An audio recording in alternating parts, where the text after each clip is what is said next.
Bharatiya Janata party కేంద్ర అధిష్టానానికి నా ఒక విన్నపం. తెలంగాణకి కొత్త భారతీయ జనతా పార్టీ ప్రెసిడెంట్ వస్తున్నారని మేము వింటున్నాం. కానీ మేము కేంద్రంకి ఒకటే ఒక రిక్వెస్ట్ చేస్తున్నాం. భారతీయ జనతా పార్టీ అధికారులకి భారతీయ జనతా పార్టీ సీనియర్ నాయకులతోని చర్చ చేసి ప్రెసిడెంట్ డిక్లేర్ చేస్తే చాలా బాగుంటుంది.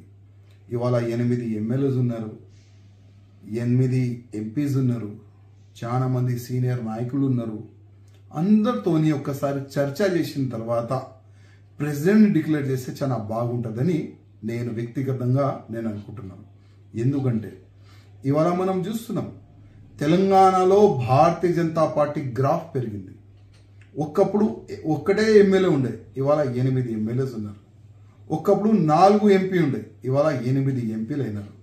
జిహెచ్ఎంసీ పరిధిలో 40 అబోవ్ కార్పొరేటర్స్ ఉన్నారు. చాలా మంచి ఒక మార్పు మనకు కనబడుతుంది. ఎందుకంటే తెలంగాణ ప్రజలు ఈ బీఆర్ఎస్ రాజ్యం చూసినారు, కాంగ్రెస్ రాజ్యం చూస్తున్నారు. నెక్స్ట్ ఈ ఇద్దరు వల్ల తెలంగాణకి నష్టమే జరిగింది. ఇది తెలంగాణ ప్రజలు అర్థం చేసుకుంటారు. అందుకోసం నెక్స్ట్ వచ్చేది భారతీయ జనతా పార్టీ గవర్నమెంట్ మన తెలంగాణకి. కానీ తెలంగాణలో భారతీయ జనతా పార్టీ ప్రెసిడెంట్ ఎట్లాంటి ఉండాలి?